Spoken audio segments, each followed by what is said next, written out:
হত্যার প্রায় ২.৫ মাস পরে সামনে এলো বৈষম্য বিরোধী ছাত্র আন্দোলনে নিহত আবু সাঈদের ময়নাতদন্ত রিপোর্ট। বেরিয়ে এসেছে চাঞ্চল্যকর সব তথ্য। রিপোর্ট বলছে রাবার বুলেটের আঘাতে নয়, বরং শরীরে শটগানের গুলি এবং মাথায় গর্ত হয়ে অতিরিক্ত রক্তক্ষরণে প্রাণ গেছে নিরস্ত্র আবু সাঈদের। গতকাল গণমাধ্যমে আসা আবু সাঈদের ময়নাতদন্ত রিপোর্টে উল্লেখ করা হয়েছে, শটগানের গুলির আঘাতে আবু সাঈদের শরীরে অসংখ্য ছিদ্র তৈরি হয়। এতে অতিরিক্ত রক্তক্ষরণে মৃত্যু হয় আবু সাঈদের। এছাড়া তার মাথার মধ্যভাগ থেকে পশ্চাৎভাগ পর্যন্ত আঘাতের চিহ্ন পাওয়া গেছে।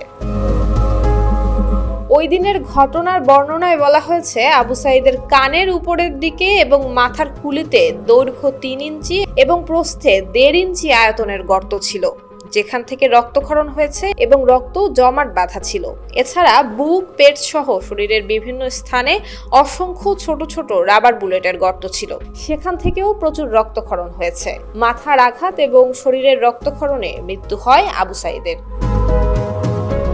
আবু সাঈদ হত্যা মামলার প্যানেল আইনজীবী রকুনুজ্জামান বলেন, মাথার আঘাতের চিহ্ন সুস্পষ্ট, শরীরের বিভিন্ন জায়গায় গুলির ক্ষত, সবকিছু মিলে ময়নাতদন্ত রিপোর্ট প্রমাণ করে এটি একটি হত্যাকাণ্ড।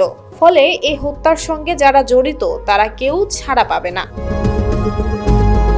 গত ১৬ জুলাই বৈষম্য বিরোধী ছাত্র আন্দোলন দমাতে খুব কাছ থেকে নিরস্ত্র আবু সাঈদের উপর গুলি চালায় পুলিশ। এতে ঘটনাস্থলেই মৃত্যু হয় বেগম রোকেয়া বিশ্ববিদ্যালয়ের ইংরেজি বিভাগের শিক্ষার্থী এবং অন্যতম সমন্বয়ক আবু সাঈদের। এমন ঘটনায় পুলিশ বাদী হয়ে গত ১৭ জুলাই তাজহাট থানায় একটি মামলা করে।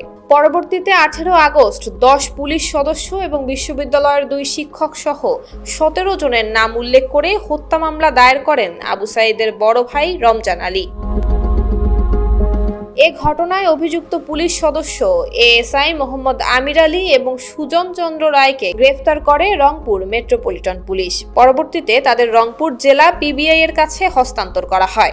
গত ৯ সেপ্টেম্বর রাতে বিষয়টি নিশ্চিত করেন রংপুর মেট্রোপলিটন পুলিশের ডিসি আবু বকর সিদ্দিক এবং PBI police super Mohammad Zakir Hossain. দুটি মামলা এখনও তদন্ত করছে পিবিআই।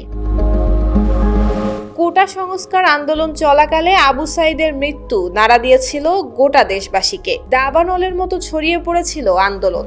কোটা সংস্কার থেকে ঐতিহাসিক ৯ দফা এবং পরবর্তীতে তা রূপ নিয়েছিল পদত্যাগের ১ দফা দাবিতে। পতন ঘটেছিল গত ১৬ বছর গদি আঁকড়ে থাকা স্বৈরাচারী সরকারের। নুসরাত জাহান মেহেক, জয় জয় দিন।